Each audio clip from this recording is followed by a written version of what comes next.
Welcome, welcome. This is the book. Treasure Island.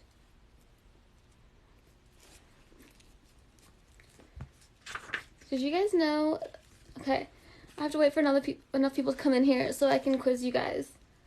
Of course you guys are gonna look it up. Of course you guys are gonna cheat. Alright, we're gonna be reading Treasure Island based upon the request of one of our regulars. Hola! Hello, how are you, Green? Welcome, welcome. Finally got, I'm not gonna say I got rested up, but I finally got back home from the weekend filming. So I'm back. Hello! Hola, hola. Hey, I'm at your house. Hola, Erica. Aw, I'm glad that you're doing good, Green. So I'll wait for a little bit because I know like a lot of people were wanting to. Every time I went live, like not doing a reading, everybody was like, "What are you reading next?" So I want to make sure that they have enough time to get on. But this is the one that was requested. So I'm gonna be reading Treasure Island. Damn, it's difficult now. Brett, that's funny. Thank you. I'll take that as a compliment. So, okay, now there's enough people in here. You guys, without looking, don't cheat. Hello, Texas. Who wrote Treasure Island? I'll give you 10 seconds. 1, 2, 3, 4, 5, 6, 7, 8, 9. Come on, nobody? SpongeBob. Close. His name does, his last name does start with an S. Robert Louis Stevenson. Did you guys know that? Alright. So I can't remember who requested this book, but it was one of the people that like is always in these lives when I'm reading. So I was asking everybody what they wanted me to read next. The last book that we read was Ray Bradbury's The Illustrated Man, which is one of my favorites, absolute favorites, and everybody seemed to love that book. So thank you for the follow. Thank you. Alright. So now that I've got enough people in here, it's proper flow. Hopefully everybody who likes to join in on these things has been notified. Part 1, The Old Buccaneer. How exciting. Oh, it's good. This one has pictures, guys. This one has pictures. It wasn't Johnny. He seems like a logical choice, right? Nice. So, for anybody who wasn't here, the last book I read was The Illustrated Man, and everybody kept asking, like, where all the pictures at? Because it's not a picture. It didn't have any pictures except for the cover. This one actually has pictures. Okay. So, everybody ready? Everybody set? Everybody here? Everybody comfy? Cozy? Ready to be read to? Okay. As usual, I will read paragraphs until there's like a proper break, and then I'll just check on everybody, make sure we're all good, we understand what we're reading. Even though I put it in the title, I don't think everybody can like see it when you're in the chat or whatever. So, alright. Thank you for the follow. Okay. Squire Trelawney, Dr. Livesey. I'm probably going to mispronounce these things, by the way. So just if you are like a die-hard Treasure Island fan, I'm sorry. I will mispronounce things just for the ease of reading. Squire Trelawney, Dr. Livesey, and the rest of these gentlemen having asked me to write down the whole particulars about Treasure Island, from the beginning to the end, keeping nothing back but the bearings of the island, and that only because there is still treasure not yet lifted. I take up my pen in the year of grace 17, and go back to the time when my father kept the Admiral Benbow Inn, and the brown old seaman with the saber cut first took up his lodging under our roof. I remember him as if it were yesterday, as if he came plodding into the inn door, his sea chest following behind him in a hand burrow, a tall, strong, heavy, net-brown man, his tarry pigtail falling over the shoulders of his soiled blue coat, his hands ragged and scarred, with black, broken nails, and a saber cut across one cheek, a dirty, livid white. I remember him looking round the cove and whistling to himself as he did so, and then breaking out in that old sea song that he sang so often afterward while he stayed with us at the Admiral Bimbo. 15 men on the dead man's chest, yo ho ho, and a bottle of rum. Nemo! Hopefully feeling better. I am still feeling about the same, but I'm laying down. I know you never get the notifications. I think you really need to fix your notifications. That's what I'm thinking. I am feeling a little bit better, though. I got some food and everything. I'm laying down. Alright. Let's see what we got. Cool. Hi from Kentucky. Hello, Kentucky. We are reading Treasure Island. We only, barely the first page, so you're here early if you stick around. In the high old tottering voice that seemed to have been turned and broken at the capstan bars, then he rapped on the door with a bit of a stick like a hand spike that he carried, and when my father appeared, called roughly for a glass of rum. This was when it was brought to him. He drank slowly, like a connoisseur, lingering on the taste, and still looking about him at the cliffs and up at our signboard. "This is a handy cove," says he at length, "and a pleasant, sitiated grog shop. Much company, mate?" My father told him no, very little company. The more was the pity. "Well then," he said, "this is the berth for me. Here you, matey," he cried to the man who trundled the barrow. "Bring up alongside and help up my chest. I'll stay here a bit," he continued. "I'm a plain man. Rum and bacon and eggs is what I want, and that head up there to watch ships off. What you might call me? You might call me Captain. Oh, I see what you're at there." And he threw down 3 or 4 gold pieces on the threshold. "You can tell me when I've worked through that," says he, looking as fierce as a commander. And indeed, bad as his clothes were, and coarsely as he spoke, he had none of the appearance of a man who sailed before the mast, but seemed like a mate or skipper, accustomed to be obeyed or to strike. The man who came with the barrow told us the Mall had set him down the morning before at the Royal George, that he had inquired what inns there were along the coast, and hearing ours well spoken of, I suppose, and described as lonely, has chosen it from the others for his place of residence, and that was all we could learn of our guest. Let's see. Lurk. Thank you for the lurk. Thank you for the follow, guys. Start from the beginning. Okay. I literally just started, so I'm not even a page in. I'm barely a page in. Actually half a page in, so you're good. And we're reading Treasure Island. Yeah, so you got your wish. Alright. He was a very silent man by custom. All day he hung round the cove or upon the cliffs with a brass telescope.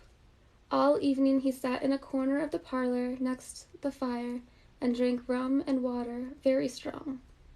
Mostly he would not speak when spoken to, only look up sudden and fierce, and blow through his nose like a foghorn, and we and the people who came about our house soon learned to let him be. Every day when he came back from his stroll, he would ask if any seafaring men had gone by along the road. At first we thought it was the want of company of his own kind that made him ask this question, but at last we began to see he was desirous to avoid them.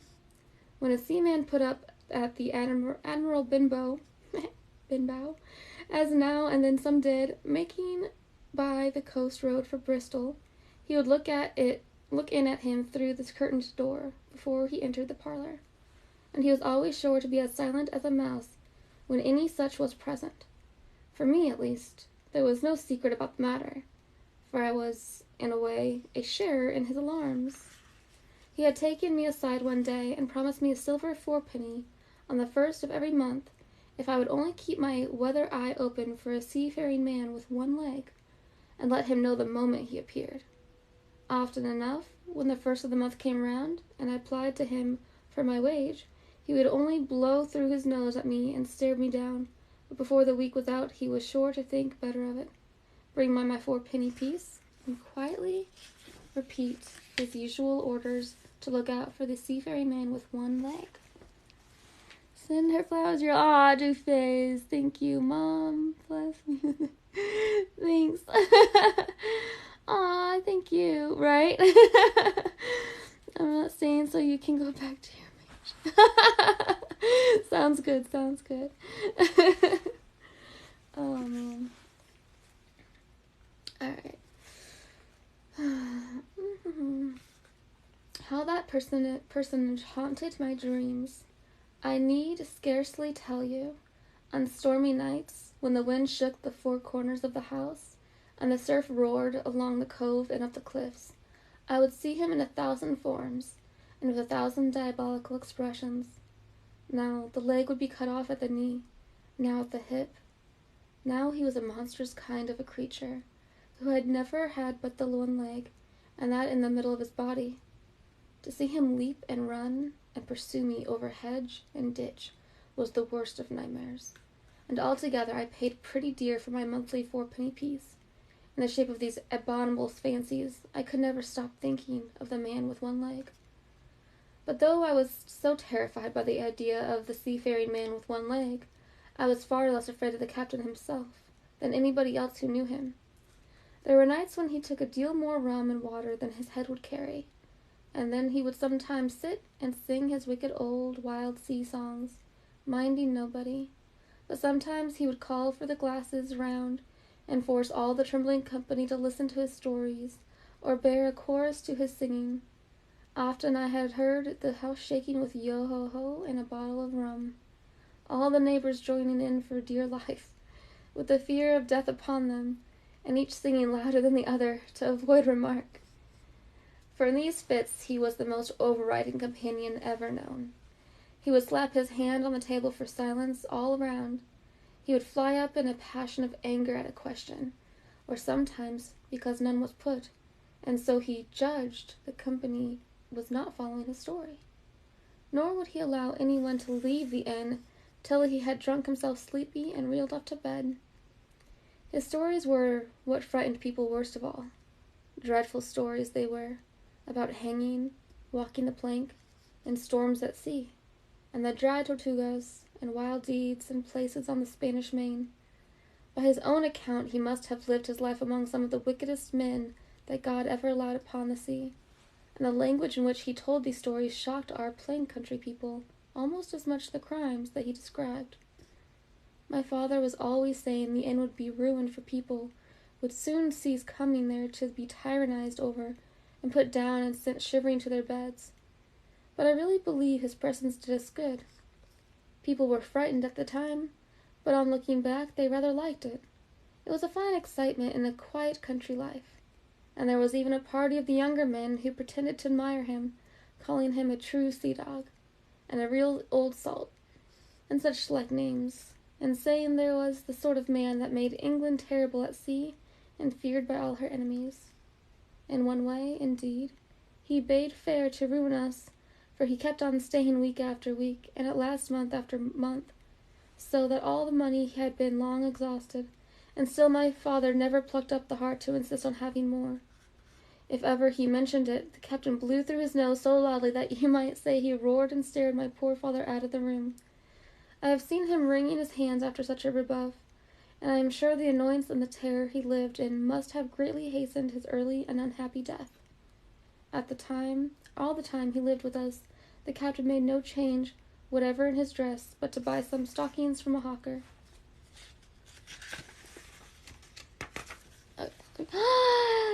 Thank you. offer for the flower. Can I come cuddle now? I'm starting to fall asleep. Fall asleep. Hello from South Carolina. Welcome. I hope you guys are enjoying it. We're reading Treasure Island. We're in the first chapter, so you're not missing much. Thank you for the follow, guys. Alright. One of the cocks of his hat having fallen down, he let it hang from that day forth, though it was a great annoyance when it blew. I remember the appearance of his coat, which he patched himself upstairs in his room, and which, before the end, was nothing but patches. He never wrote or received a letter, and he never spoke with any but the neighbors, and with these, for the most part, only when drunk on rum. The great sea chest none of us had ever seen open. He was only once crossed, and that was toward the end, when my poor father was far gone in a decline that took him off. Dr. Livesey came late one afternoon to see the patient, took a bit of dinner from my mother, and went into the parlor to smoke a pipe until his horse should come down from the hamlet, for we had no stabling at the old Benbow. I followed him in, and I remember observing the contrast, the neat, bright doctor, with his powder as white as snow, and his bright black eyes and pleasant manners, made with the coltish country folk, and above all, with that filthy, heavy, bleared scarecrow of a pirate of ours, sitting far gone in rum, with his arms on the table. Suddenly he, the captain that is, began to pipe up his eternal song. 15 men on the dead man's chest, yo-ho-ho, and a bottle of rum. Drink and the devil had done for the rest, yo-ho-ho, and a bottle of rum. At first I had supposed the dead man's chest to be that identical big box of his upstairs in the front room, and the thought had been mingled in my nightmares with that of the one-legged seafaring man. But by this time we all had long ceased to pay any particular notice to the song. It was new that night to nobody but Dr. Livesey, and on him I observed it did not produce an agreeable effect, for he looked up for a moment quite angrily before he went on with his talk to old Taylor, the gardener, on a new cure for the rheumatics. In the meantime, the captain gradually brightened up at his own music, and at last slapped his hand upon the table before him, in a way we all knew to mean silence. The voices stopped at once, all but Dr. Livesey's. He went on as before, speaking clear and kind, and drawing briskly at his pipe between every word or two. The captain glared at him for a while, flapped his hand again, glared still harder, and at last broke out with a villainous low oath. Silence there between decks. Were you addressing me, sir? Said the doctor. And when the ruffian had told him, with another oath, that this was so, I have only one thing to say to you, sir, replied the doctor, that if you keep on drinking rum, the world will soon be quit of a very dirty scoundrel. The old fellow's fury was awful. He sprang to his feet, drew and opened a sailor's clasped knife, and balancing on the palm of his hand, threatened to pin the doctor to the wall with it. The doctor never so much as moved. He spoke to him, as before, over his shoulder, and in the same tone of voice, rather high, so that all the room might hear, but perfectly calm and steady. If you do not put that knife this instant in your pocket, I promise upon my honor you shall hang at next assizes. Then followed a battle of looks between them, but the captain soon knuckled under, put his weapon, and resumed his seat, grumbling like a beaten dog. Hello, love. Never liked reading love stories. Thank you for reading. Of course, Tech. Of course. You're so glad that you like it. Okay. And now, sir, continued the doctor, since I now know there's such a fellow in my district, you may count I'll have an eye open upon you day and night. I'm not a doctor only. I'm a magistrate, and if I catch a breath of complaint against you, if it's only for a piece of incivility like tonight's, I'll take effectual means to have you hunted down and routed out of this. Let that suffice. Soon after Dr. Livesey's horse came to the door, and he rode away. But the captain held his peace that evening, and for many evenings to come. And that's the first chapter. Oh, thank you for the follows, guys. I appreciate it. Okay, so these are actually a lot shorter chapters than the other book I was reading. So I'm thinking I'll read 2 chapters. Okay, so this next one is chapter 2. Black Dog Appears. Dun dun dun. Thank you for the likes, guys. I appreciate that. Alright. It was not long after this that there occurred the first of the mysterious events that rid us at last of the captain, though not, as you will see, of his affairs. It was a bitter cold winter, with long, hard frosts and heavy gales, and it was plain from the first that my poor father was little likely to see the spring. He sank daily, and my mother and I had all the inn upon our hands, and were kept busy enough, without paying much regard to our unpleasant guest. It was one January morning, very early, a pinching, frosty morning, the cove all grey with hoar-frost, the ripple lapping softly on the stones, the sun still low and only touching the hilltops and shining far to seaward. The captain had risen earlier than usual, and set out down the beach, his cutlass swinging under the broad skirts of the old blue coat, his brass telescope under his arm, his hat tilted back upon his head.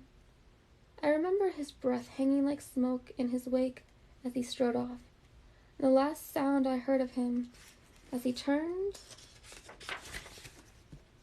the big rock was a loud snort of indignation, as though his mind was still running upon Dr. Livesey. Well, Mother was upstairs with Father, and I was laying at the breakfast table against the captain's return, when the parlor door opened, and a man stepped in on whom I had never set my eyes before. He was a pale, tallowy creature, wanting 2 fingers of the left hand, and, though he wore a cutlass, he did not look much like a fighter. I had always my eye upon for seafaring men, with 1 leg or 2, and I remember this one puzzled me. He was not sailorly, and yet he had a smack of the sea about him too. I asked him what was for his service, and he said he would take rum. But as I was going out of the room to fetch it, he sat down upon a table and motioned me to draw near.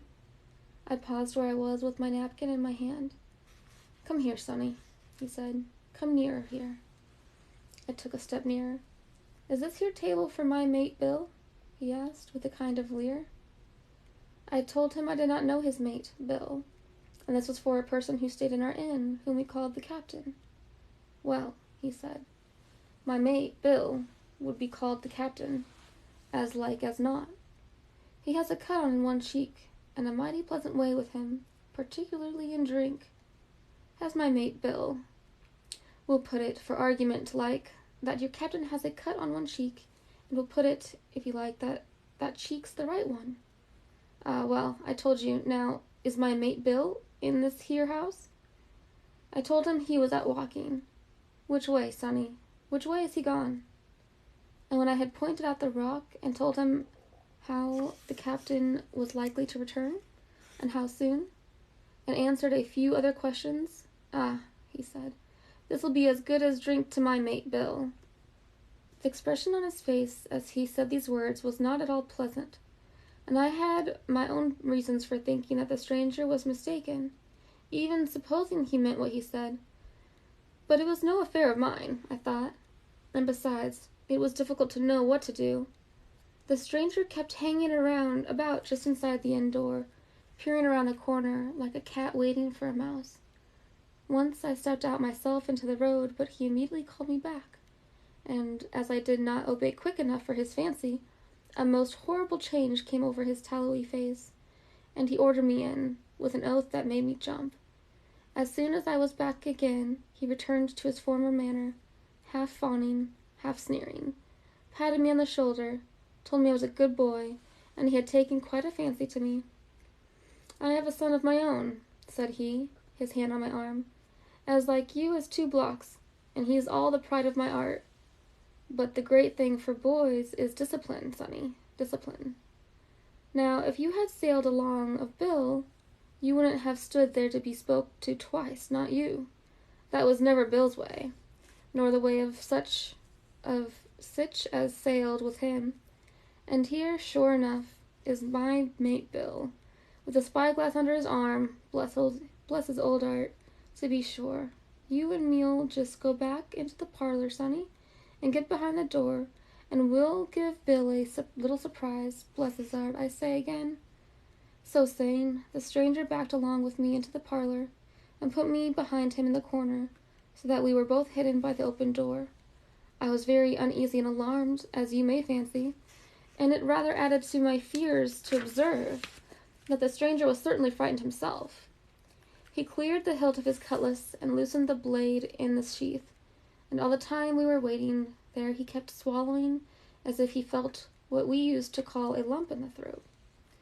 At last in strode the captain, slammed the door behind him, without looking to the right or left, and marched straight across the room to where his breakfast awaited him. "Bill," said the stranger, in a voice that I thought he had tried to make bold and big. The captain spun around on his heel and fronted us. All the brown had gone out of his face, and even his nose was blue. He had the look of a man who sees a ghost, or the evil one, or something worse.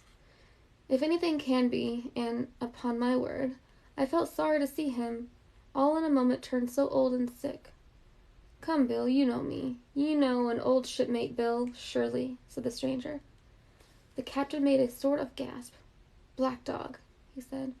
"And who else?" returned the other, getting more at his ease.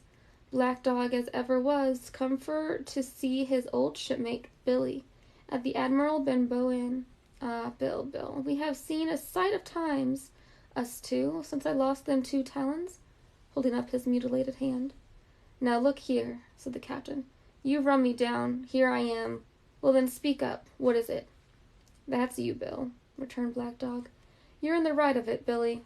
I have a glass of rum from this dear child here, as I've took such a liking to, and we'll sit down, if you please, and talk square like old shipmates."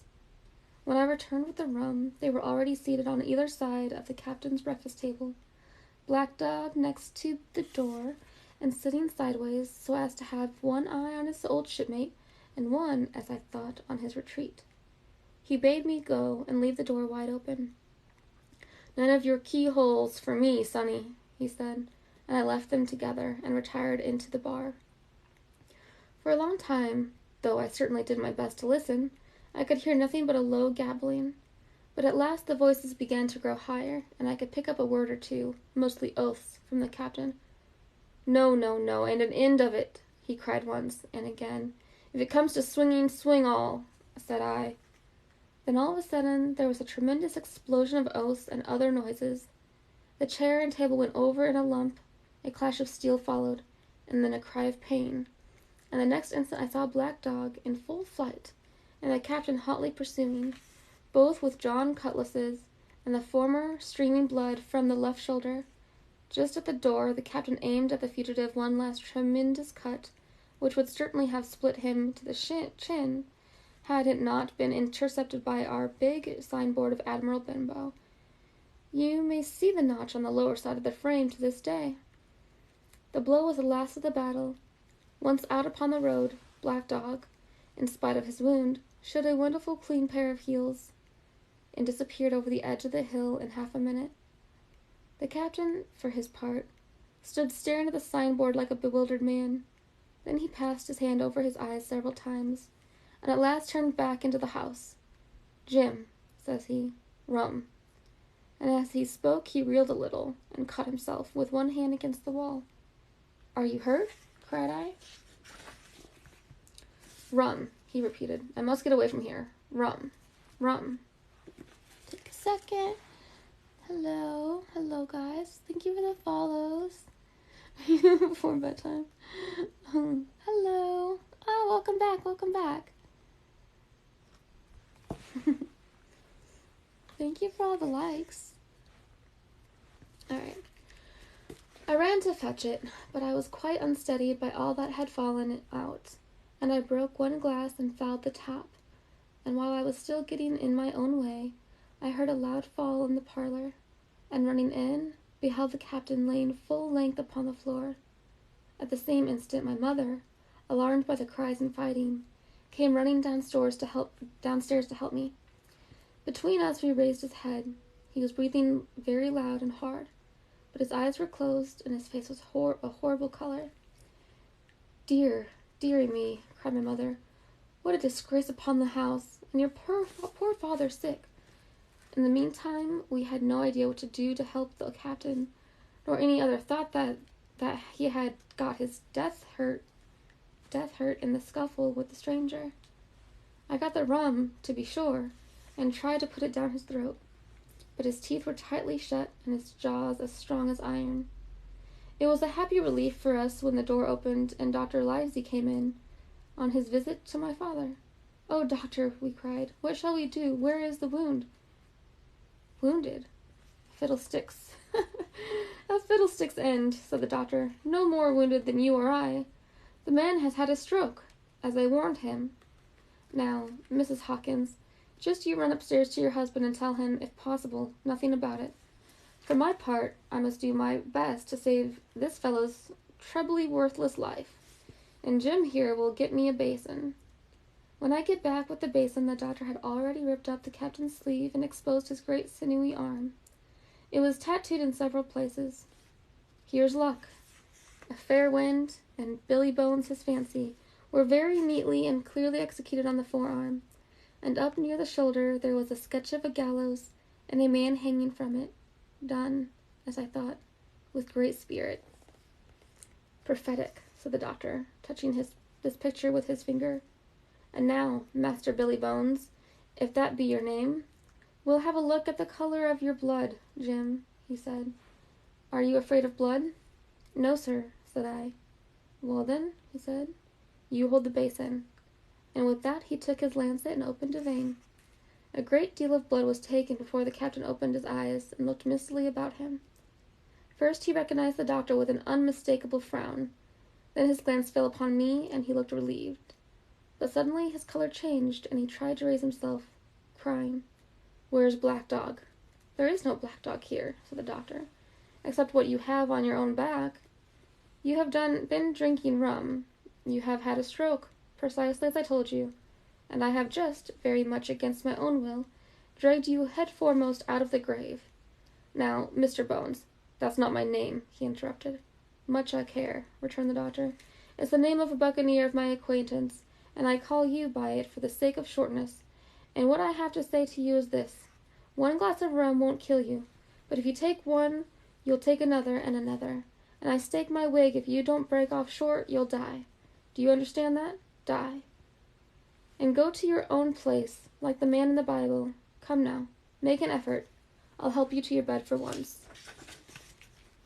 Between us, with much trouble, we managed to hoist him upstairs and laid him on his bed, where his head fell back on the pillow, as if he were almost fainting. "Now, mind you," said the doctor, "I clear my conscience. The name of rum for you is death." And with that he went off to see my father, taking me with him by my arm. "This is nothing," he said, as soon as he had closed the door. "I have drawn blood enough to keep him quiet a while. He should lie for a week where he is. That is the best thing for him and you, but another stroke would settle him." Ooh, I just figured it out. Your smile reminds me of Beth Bears. That's another person I don't know, but thank you. Alright, so we've been reading Treasure Island. For anybody who's joining us, thank you for all the likes and the gifts. Thank you for the follows, guys. So the last book I finished reading already, so if anybody's confused why we are reading the different book, thank you, Nemo. It's because we already finished the last book, and that was, Whitehurst! Oh, that was so beautiful. I was hoping you'd come by. I always like seeing the gifts that you send. They're so pretty. Thank you. Get to sleep. I do need to get to sleep, I know. I need a lot of rest. Great voice. Thank you. Thank you so much. Alright, so we finished the Illustrated Man already, and so we just started this. I just read the first 2 chapters of Treasure Island. So, I don't have a bookmark for this one, though. The other book I had a proper bookmark built in. So, Hold on, let me get this tissue so I can at least have a bookmark. So, thank you guys so much. Awesome. Hello there from California. Ooh, how's California doing? Thank you for the follow. Thank you for the follow, guys.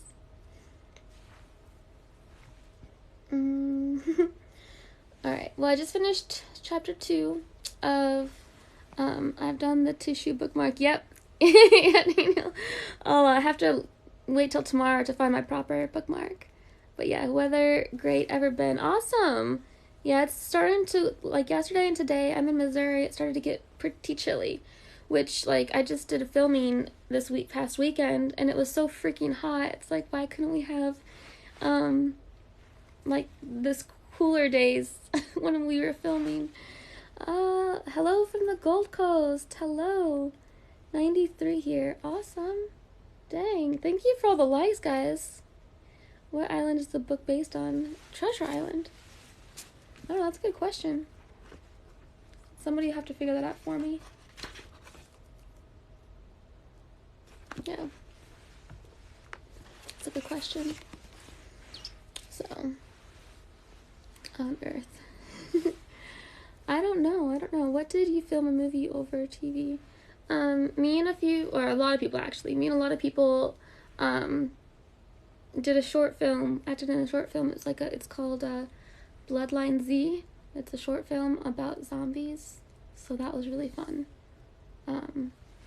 Met a lot of amazing people and had a lot of fun despite the extreme heat. That was really not fun. I'm doing good. Just finished reading this Treasure Island. I've read the first 2 chapters of Treasure Island. So, starting up the reading lives again now that I'm back in town. So, and I was going to be done finishing my digital drawing of my Kakashiku, which is like my lurk emote for my Twitch stream, but I'm gonna have to restart it because somehow it got ruined in the program. So I was almost finished too. Have you ever been in a major movie or TV show? A major movie or TV show? Let me think. I've been in commercials on TV a lot in the past. I don't think I've done any acting in any major, like what you would see. I don't think so, no. I'd like go on my list. There's like, I've been in like bigger things, but nothing like Netflix or anything like that. But I'm pretty tired, so I'm gonna have to get to bed now that I finished reading. I had literally like 11 or 12 vials of blood taken today for lab work, so I'm exhausted. I was in Dead Man on campus, but oh, nice. Lurking Pikachu is gone. Yeah, I'm gonna redo it. I know it sucks, especially I spent so many hours on that so far, but I mean, again, I'm still learning the system, the program, and I figure that if I start over, it's just gonna look better than it was already, you know? It's just gonna get better. So, alright, I'm gonna get to bed.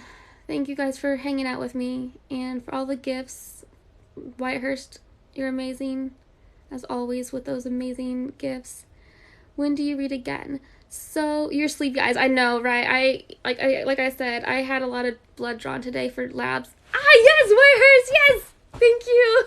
You know what I like. So, what's tomorrow? I'm streaming tomorrow on Twitch. And I'm probably going to be streaming so long to not have time to read. So I'm going to probably read again next Thursday night. I'm going to make sure that I do like an event on I can schedule an event on TikTok here. So that people have time to like see it and sign up to be reminded. And of course, if you follow me, you should get notifications when I go live as well. So yeah, I'll be continuing reading Treasure Island on Thursday night. Yay! Awesome. Okay, well, thank you guys so much for hanging out. That'd be awesome. I need to cancel my audio. Right? That's what I'm here for. I am streaming. Currently, I'm actually, sponsored by a game called Raid Shadow Legends. It's a mobile and PC game. And so it's I have to rate it I have to play it for like another stream or two. Actually, I think it ends sometime in October. Like beginner at mid-October. And like the more people that I have like in I'm so tired, guys, so forgive me. I can't think of words. The more people I have actively in my stream and participating in the game stuff, the better I get, like the more money that the game company pays me for sponsoring it. So that's super exciting. I just started TikTok and I just started Twitch barely 2 months ago. Starting on my 3rd month, and I'm already getting games paying me to sponsor them, or you know what I'm trying to say. I'm really tired. So yeah, it's really exciting. But other than that, I've been playing a lot of Switch games. I have my Nintendo Switch. And Joe, yeah. I just realized I never messaged you back, Joe. I'm sorry. I've been trying to keep up with everybody. I've been so tired. I've been sleeping a lot. No man. So what would you recommend for my son to get into that and get sponsored? So if you want to start off getting sponsored, or like I started getting heavy following in Twitch just because of my TikTok following. TikTok really helped me to build my community in Twitch, and it's a great community. It really is. But I also game like Legend of Zelda, Breath of the Wild on my Switch. A lot of indie games that are on Switch that are cool, that I like. And what do I miss about sponsors? Oh, how I'm playing that Raid Shadow Legends sponsored game. And right? Awesome, yeah. And they missed my reading. They missed my Treasure Island chapters readings. But yeah, where was I at? You guys, I need sleep. Yeah, so check out Stream Elements that's connected to Twitch, and they actually have a lot of partnerships with games and stuff that come about. They're lost, right? Well, I try to hang on and wait for a bit before I start reading, just so that people can come in. But loving raid with you guys. Annoyingly, the sponsorship isn't available in the UK. It's not? Oh, I'm sorry. Well, you can come hang out, watch me play the game. Oh man. So yeah, I'll be playing that tomorrow night. So I was gonna try to play it tonight, but I honestly was just so exhausted, and I really needed to rest. My body needs a lot of rest right now. I've not been doing too great, so hopefully tonight I can get some good rest, and by tomorrow night I'll be feeling better. Whitehurst, thank you for the good night. Thank you for all the good nights. You're giving me a lot of good nights, dude. That's okay. I've been selling soul in other ways, right? Yeah. That's amazing. Thank you, Whitehurst, so much. I love the good nights. Hi from New Zealand. Matthew. Hello. Welcome. Okay, guys. I need to get to sleep. I thank you guys for hanging out with me and listening to my reading of Treasure Island, the first 2 chapters. I'll 100 poggers. I'll be continuing reading Thursday night, and tomorrow night I'll be doing Twitch. Go to bed, I know. I'm going email. Have a nice sleep. You as well, if you're sleeping. I don't know if it's morning for you or not. Whatever time. You sussy. I am not sussy. You sussy. Baka. Alright, good night, guys. Love you all.